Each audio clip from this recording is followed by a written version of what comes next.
and rough. Alone, heavy. And nothing from hell to sky has turned us back. We did not get here alone. We arrived as one.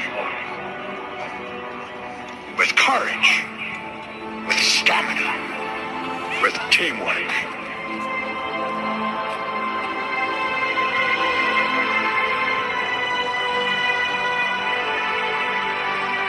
And after all the cheers have died down, and the stadium is empty, after the headlines have been written, the measure of who we are is what we do with what we have.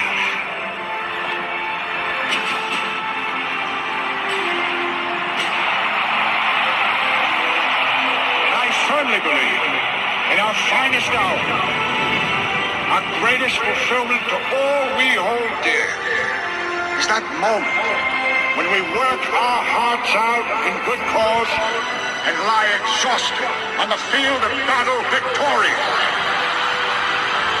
Because it's not whether we get knocked down, but whether we get back up. I am in Middleton, New Jersey. You might call it Red Bank, New Jersey. Mount Olivet Cemetery, very small cemetery. I'm in section 30. If you go to section 30, you just take this all the way around, and you will find it. It's right on the edge, and that's the grave of Vince Lombardi. The harder you work, the harder it is to surrender. The only place success comes before work is in the dictionary. Perfection is not attainable, but if we chase perfection, we could catch excellence. Winners never quit, and quitters never win. The measure of who we are is what we do with what we have. Confidence is contagious. Some quotes from the great Vince Lombardi.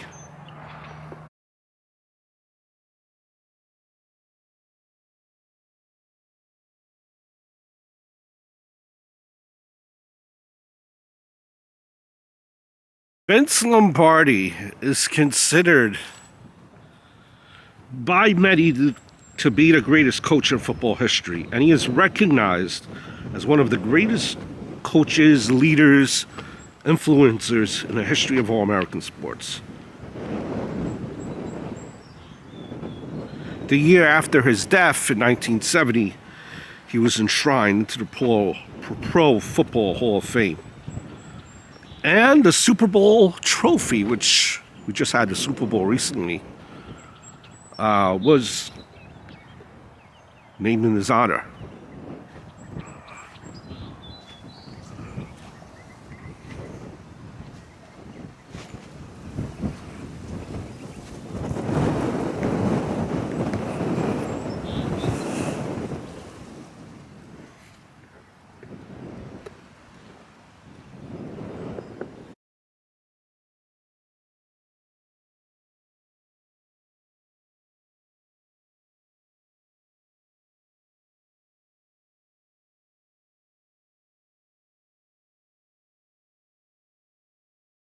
Vince Lombardi began his coaching career in St. Cecilia High School in Englewood, New Jersey. Moved on to Fordham, which you probably see is the representation of the helmet there.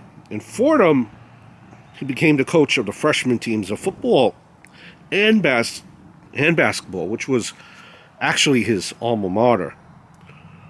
The following year, he was an assistant coach for the varsity football team under Ed Davansky, but he was arguably the de facto head coach.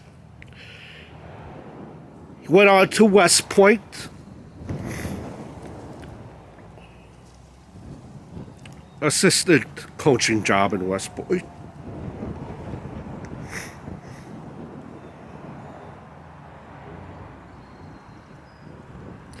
And in 1941, he also had New York Giant ties. First NFL job, offensive coordinator under Jim Lee Howell.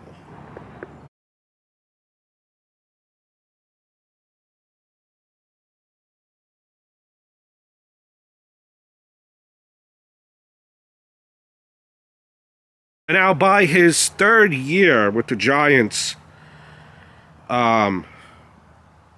he had turned the team into a championship team when they defeated the Chicago Bears for the league title.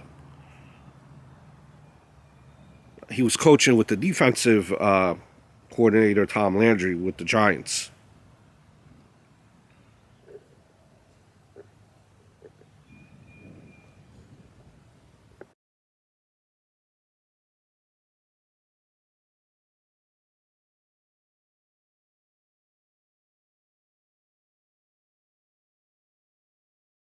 But Vince Lombardi is probably well known for his days with the Packers. 6 future Hall of Fame rosters on the roster in 1958. They finished at 1-10-1 under then coach in 1958, Ray McLennan. Or rather, Ray McLean, I apologize. The worst record in Packer history. Packer shareholders disheartened. There was angst.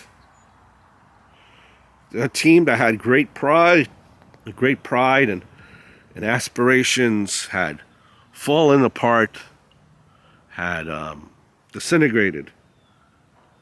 In comes Vince Lombardi, position of head coach and a general manager of the Packers in 1959. He demanded and regained full control over the football operations, leaving no doubt of this when he told the franchise executive committee, "I want it understood that I am in complete command here." So he wanted to do everything. It applied to the players as well. For his first training camp, instituted harsh regimens and demanded absolute dedication and effort from his players. The Packers immediately improved in 1959 to 7-5, and Lombardi was named Coach of the Year. The fans appreciated what Lombardi was trying to do and responded by purchasing all the tickets for every home game through the 1960 season. Every Packers home game, preseason, regular season, and playoffs has been sold out ever since then.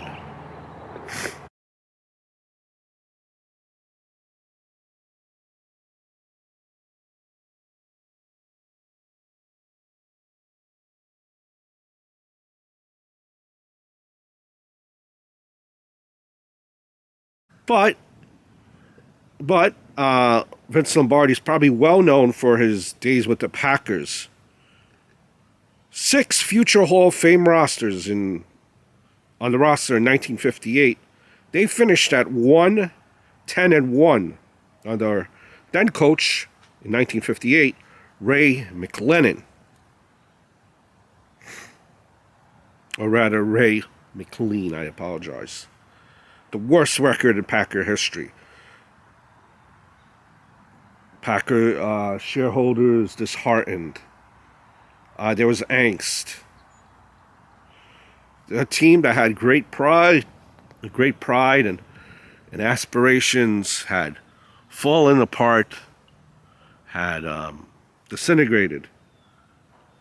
In comes Vince Lombardi, position of head coach and a general manager of the Packers in 1959.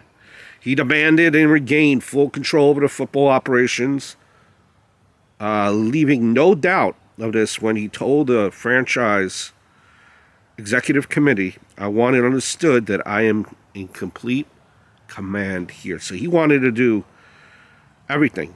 It applied to the players as well. For his first training camp, instituted harsh regimens and demanded absolute dedication and effort from his players.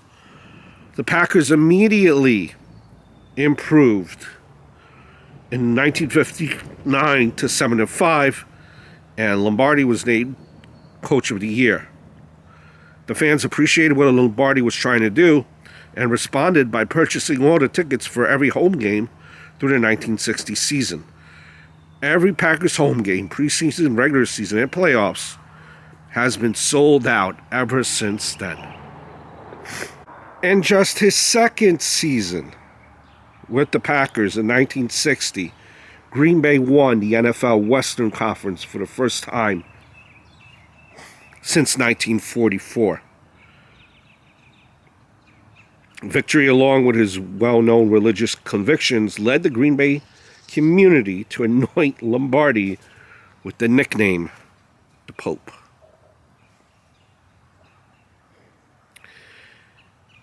He led the Packers to the 1960 championship game against the Eagles. Before the championship game, Lombardi met with Willington Mara and advised him that he would not take the Giants' coaching job, which was initially offered to him at the end of the 1959 season. Vince Lombardi has Brooklyn ties here as well. In the final play of a game, in a drive that would have won it, the Packers were stopped a few yards from the goal line in that Eagle game. In that Eagle game, which they lost, Lombardi had suffered his first and only championship game loss. After the game, after the press had left the locker room, Lombardi told his team,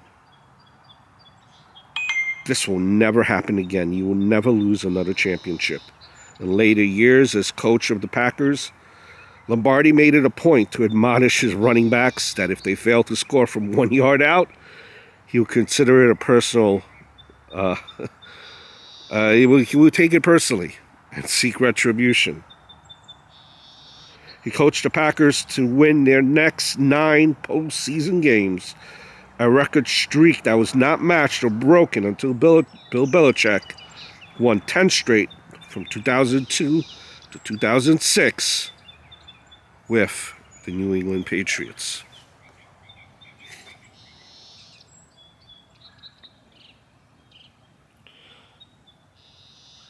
The Packers defeated the Giants for the NFL title in 1961 and 1962, making it the first two of their 5 titles in Lombardi's 7 years.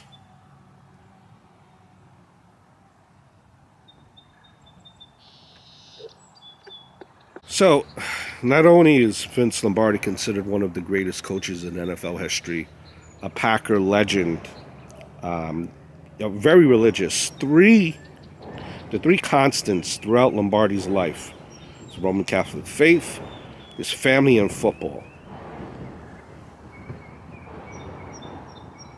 His father was a daily communicant, which is a person who participates during Mass, whether it be a lector, whether it be handing out communion. So his father was involved with the church. His mother's favorite picture of Vince as a child was on his confirmation. So when Vince Lombardi was 12, while serving as an altar boy on Easter Sunday, he actually thought about becoming a priest.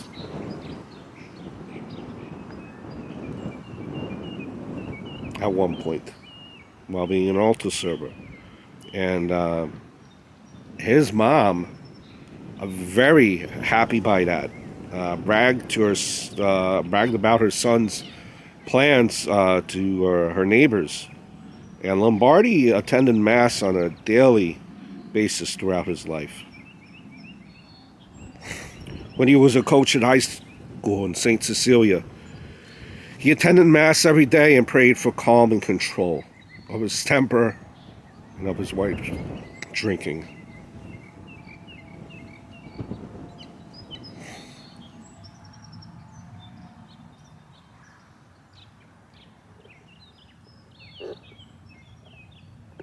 Vince Lombardi, win-loss record 96-34, 73% win percentage. Playoff record 9-1. Overall record, playoffs and everything included, 105-35, 6 ties. 2-time Super Bowl champ, 5-time NFL champion, 2-time NFL Coach of the Year. Green Bay Packers Hall of Fame. He did become a Washington Redskin later on, head coach, general manager.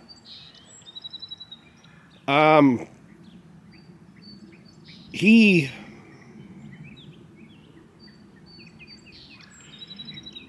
suffered, from digestive tract problems as early as 1967. He didn't want to go get tested for the longest time, and unfortunately, he had a problem with his colon,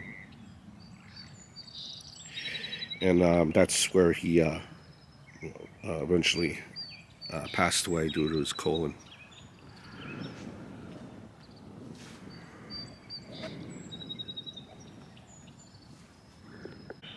Winning isn't everything. It's the only thing. Individual commitment to a group effort. That is what makes a team work, a company work, a society work, a civilization work. How absolutely true is that? Rest in peace